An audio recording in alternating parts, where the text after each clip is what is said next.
What's up, gamers? Old School Fool here from DOSReviews.com, and as you know, I'm all about the old school, and I have some more old school action for you guys. A few months ago, you guys will remember, we've done quite a bit of, over the past few months in general, a lot of handheld systems for both the Super NES side and for the Sega Genesis sides. I mean, we've done stuff like the original RetroGen system, which was the built-in, well, they had like really cheesy games, but the whole idea of the system is that you have 6 buttons here, and it plays original Genesis cartridges, which is really cool. And it also connects not only as a handheld, but also connects to the TV set. So that was actually a really cool, cool portable that came out. Obviously, it had some problems in regards to sound emulation. It was a little weak on certain points, but it overall is a decent system for its price. I mean, you can't beat it. I mean, compared to a brand new Nomad, or if you can even find a brand new Nomad, or a used Nomad for that matter. But definitely a cool system nonetheless for the RetroGen.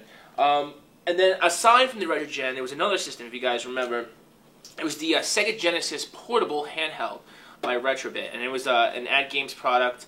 Obviously, it was one of the developers, and it had basically had 20 built-in Sega Genesis titles. Now, it's pretty cool for a handheld system. Comes in this nifty little small box, if you guys remember, and it looked like this. And it had 3 buttons across, had TV out, had a battery compartment in the back here, and AV outs so you can connect the TV set, and of course a headphone jack, which was pretty cool. I mean, overall, for the price, you get 20 built-in games. The emulation wasn't bad, and it connected to the TV set, so it was on the go. And honestly, I used this thing driving for literally days on end. So it was pretty decent. I mean, for what it's worth, it's not as cool as the RetroGen because you can't use cartridges and you can't do anything with it, but it was a cool pocket handheld for what it's worth. I mean, it's definitely better than some of the plug-and-play controllers that were out there. Definitely pretty cool. So it had 20 built-in games, only 3 buttons. There's only so much you can do. Get tired with the 20 games, right? Well, guess what? Now Old School's got a new game system for you guys, and this has not been released stateside. And it's called the Gopher. That's right, one of those guys.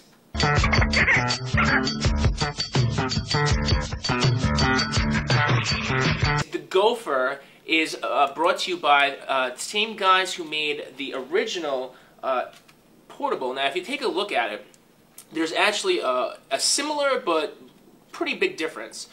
First, you'll notice the screen size is ridiculously larger. It's not just a little bit larger; it's almost double the size of actually, visually, it's double the size of the original screen.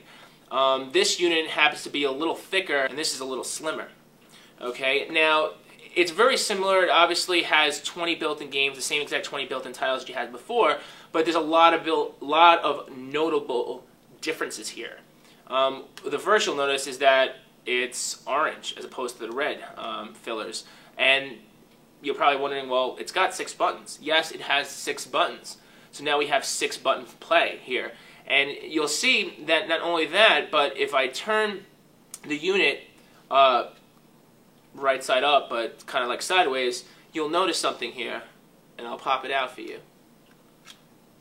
That's right, it's got an SD card slot, and this is what it's all about, folks. This actually happens to be pretty much the same exact unit, but it's older, bigger, more mature brother, and it has the 6 button capabilities. It's got a built-in lithium-ion battery now, which is fully chargeable via USB. It's got the headphone jack. It's got the volume, the same volume controls, and it's got the one speaker, which is louder than the other one. And at first you'll notice it's a really, really big difference here in the screen size. And I'll show you the difference. Now also too, a noticeable difference is the actual directional pad. It's a little, obviously bigger, slightly bigger, but the shape is a little more like it's dented out as opposed to concave like the other one. It's a little more like a regular directional on a Genesis controller, which I liked a lot. Okay, and you'll see the same exact games here: Altered Beast, Decap Attack, blah blah, Golden Axe. The other impressive thing is the SD card slot. Well, this is not just a throwaway handheld like the other one was, where it's like, okay, I played the 20 games and done. This actually happens to be something you can upgrade. You can actually drop your own bin files in there. That's right, your own bin files. We had a little bit of an issue getting some of the games to run at first because of the SD card. Now, certain SD cards are very, very finicky, and you're going to need to either format your SD card in a proper format. We used FAT32, which was fine, but you might want to just format it anyway using a tool like the Panasonic tool. Once again, shout outs to Evil Dragon with that. And the other thing is that we noticed that upon putting the card in, it's supposed to create a game folder. But the game folder never got created for us. So we kind of were like, ooh, what's going on? We were getting error read files. But you put the game folder in, just make a folder. And now the goodness about it is like, well, what does it really look like on a regular TV set? Now, obviously, we have a very scaled TV, so it's going to look, distorted somewhat. The pixels are going to be pulled apart. But let's just take a look and see what the difference is between this and its... So as you connect it to the TV set, you're going to need to make sure that the unit is actually off. So it's going to cut the video here, and you're going to put the AV out. It's the same thing as the original one. It's going to be used for this one. You can use either or. Now, make sure it's off because otherwise it won't show up on the TV set. So what we're going to do is we're going to scroll to one of the games that's on this unit right here, and then it's on this unit as well. So we're going to do a little comparison. Let's try Shinobi 3, right? We'll press the start button here.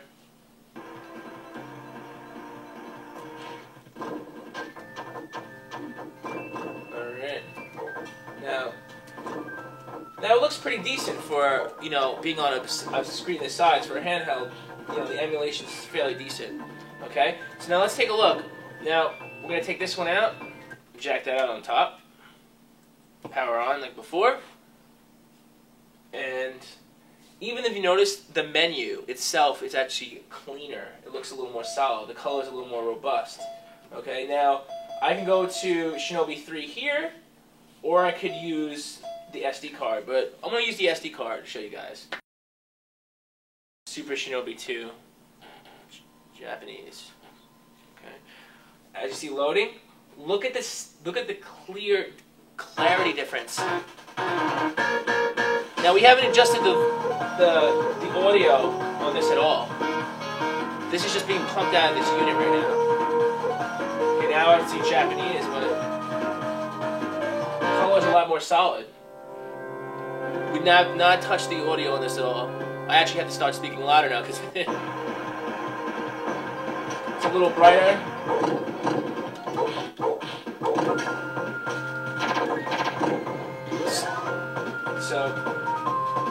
So question is it the same exact emulation? Is it the same hardware? No, not really. Let's just go to the built-in one to see maybe if it's the game or not.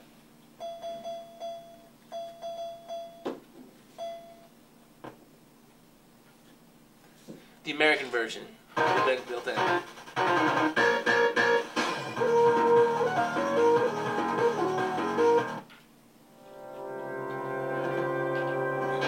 So one was loaded off the SD card, the other was loaded off. The other was loaded off the system. So there you have it. Now, the other interesting thing that we've noticed about testing out this unit is that though we could play a lot of international, it'll also actually play NTSC titles, bin files. It will not, and we've had a lot of problems playing PAL titles. So PAL is not your PAL with this one. It just so happens that it's not going to be able to play PAL titles. If you guys want to check in the DOS Reviews forums, you guys can check there. We're going to post the compatibility list, anything we come across. I personally like this unit; it's pretty cool. So.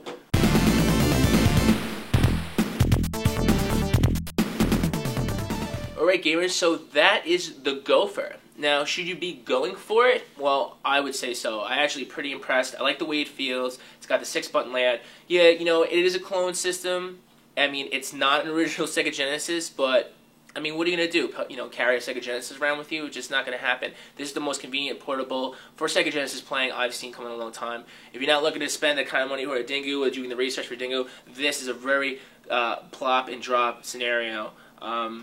Where you'll definitely be happy. It sounds good, it looks good, it feels good. And for a limited amount of time, you guys can go over to DOSCheap.com, and DOSCheap.com will actually be pre-ordered. It's taking pre-orders now for this item.